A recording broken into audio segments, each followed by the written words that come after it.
I remember Cindy playing the guitar, some of my first introduction to folk gems like Cearley and the MTA, although I never got why they couldn't just pass another nickel through the window to him. Well, did he ever return? No, he never returned, and his fate is still unlearned. He may ride forever 'neath the streets of Boston. He's the man who never... We were in Oklahoma on the work trip, and she jumped off a bridge into a river below. Now, of course, all of us were doing that. When a police officer pulled up and asked who was in charge, and of course the person in charge, or at least the person that we gave credit for being in charge, had just jumped off the bridge herself, and that was. I loved watching her cry at baptisms. Hi Cindy, this is Alex Parkhurst. Congratulations on your retirement. You played an important part in my growing up, as the work trips I went on with you were some of the best times I had, particularly when you helped Pete and myself pick up that goat as a present for the girls. We were mob advisors when our son was born, and we thought it would be a really good idea to teach all those kids how to change a baby's diaper with a real baby. So one Sunday night, that's what mob was all about, how to care for a baby.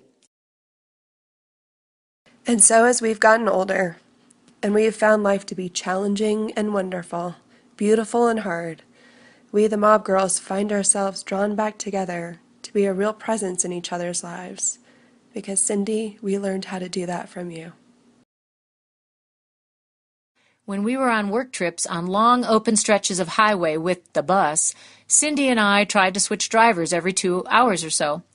It was not worth getting off the highway to change drivers because the kids would all want to get out, and herding cats for 30 minutes was not on our agenda. They got their chance frequently enough stopping for gas with that big old gas-guzzling bus. So, only going 45 or 50 miles per hour in the right lane, Cindy would semi-stand with her foot still on the gas pedal, and I would quickly slide under her and take over the wheel. Half the time, the kids didn't even notice that the drivers had changed.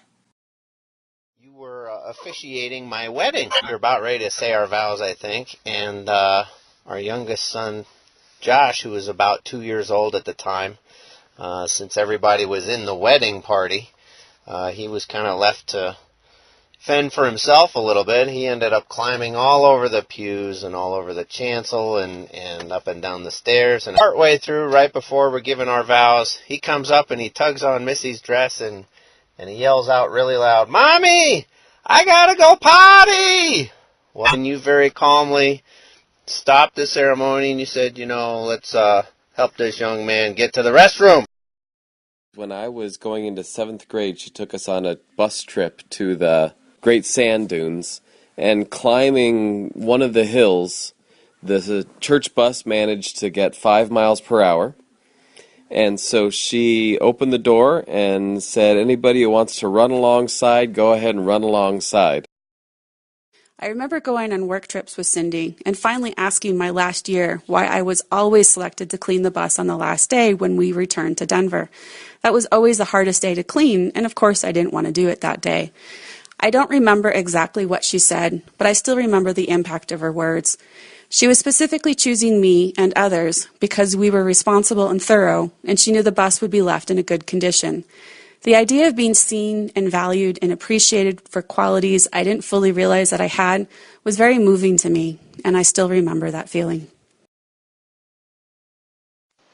I can't really share the story I'd love to tell, because what happens in sex ed class stays in sex ed class.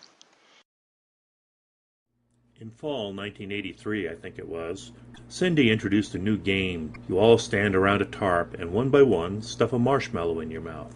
No swallowing, and say clearly, "Chubby Bunny." If it is not intelligible by consensus of the group, you are out.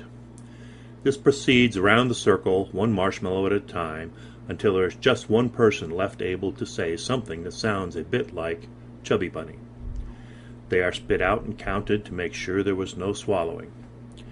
Before the game, Cindy, of course, demonstrated with a number of marshmallows. I think after the game she said she had once done 23 marshmallows. Like so many of the other memories that people are sharing today, I suppose many of mine involve the big old bus that we used to drive around. being outside the bus, either guiding it forward, making sure the wheels were still on the road, behind it, making sure as we backed up that we weren't going to run over anything of, any significance or anybody, making sure that the spark plug wires and all those other things were still attached. Before Alex's wedding, sitting in the minister's study back in the sanctuary, sitting around talking with you, Alex, and the other groomsmen, and finding out that it was okay for us to have a beer before the ceremony. Somehow I never envisioned that would be okay. And I remember on that bus also sitting in a seat with her and having pretty serious talks about struggles, teenage struggles I was having, or real life struggles that were important to me at the time, and her giving me amazing advice and empathy to help me get through that tough period of time. She's a core person of who made me who I am today and my outlook. And so, Cindy, good luck on this next adventure. I love you and thank you for helping make me the person I am today. Our work trip to Juarez, Mexico in the summer of 1986. We left Juarez on the Bubblegum and Baling Wire Express, better known as the Montview Bus, and to attend a cookout with some fine Presbyterians in El Paso. On our return, we hit the border fairly late in the evening, and the Mexican sentries would not allow us to pass. They were hoping for greased palms.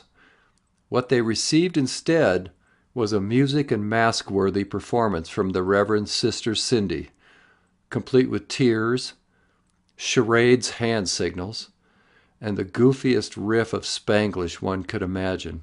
Something like, "But mi little niños están muy tired and need muchos sueños. Por favor, por favor." Thus charmed, or simply flummoxed, the gendarmes opened the gates for us. It's the gospel truth. On my very first work trip with Mob to Mexico, the crazy trip down on that old bus, somehow making it down and making it back was quite a miracle. But specifically, I remember being in Mexico and being up on the roof, doing some tarring of the roof with a couple other mobsters. And I don't remember whose idea it was, but we decided to cover each other in tar. We thought that would be really funny. One memorable winter Friday night, on our way to Highlands Camp, Cindy was driving. We were climbing the last 7 or 8 miles up the canyon from Allen's Park on that very windy, steep 7 or 8% grade road. Suddenly the headlights, all lights went out. Cindy slowed and tried turning them off and on. Nothing. We couldn't stop in the middle of the road, and there was no real shoulder. So Jeff brought me a flashlight. I opened the door, went down the stairs, and hung out the side of the bus. Cindy would say, "Marilyn, shine the light on the white line so I can see the edge of the road." Well, this worked great at 20 miles an hour. Sort of. The kids thought this was so cool that they all jumped forward to watch. Cindy and Jeff were yelling, "Sit down, be quiet, Cindy needs to hear." They thought this was still so cool in the dark, on the bus, until suddenly it started snowing. Really hard. Now everything looked like a white line. Boy, did the bus get quiet after that. All you would hear was me yelling, "To the left! No, not that far left! Curve to the right coming!" Well, we arrived safely with some very grateful kids and a lot of help from the Holy Spirit. Everywhere from Mexico to Pennsylvania. There were ups and downs on those trips. One particular interesting point involving a gallon of milk, but we won't get into that story. She was always there for me pretty much any time I needed her. Even her being a part of my spiritual life has been a very important thing to me. And she's been there for so many extraordinary moments and a career that is just absolutely outstanding for its personal effect on hundreds of people, but especially upon me. So, in youth group, we always had a lot of fun and at least a modicum of religion. But the most important thing that youth group taught was how to express ourselves.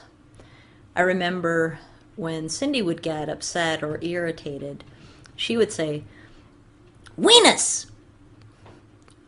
Like if we had just driven through a red light and she noticed a police officer behind us, she'd say, "Oh, weenus, weenus, weenus!" And if somebody dropped an egg on the kitchen floor, "Weenus!"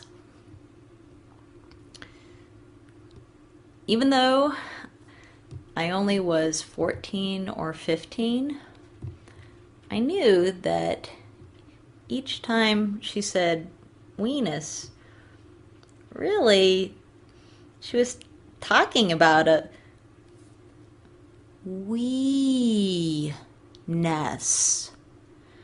Not I-ness or you-ness, but we-ness. Togetherness. Community. That's what I heard each time she said weenus. For a young person, really just discovering her wings, that message of leadership was profound. We-ness.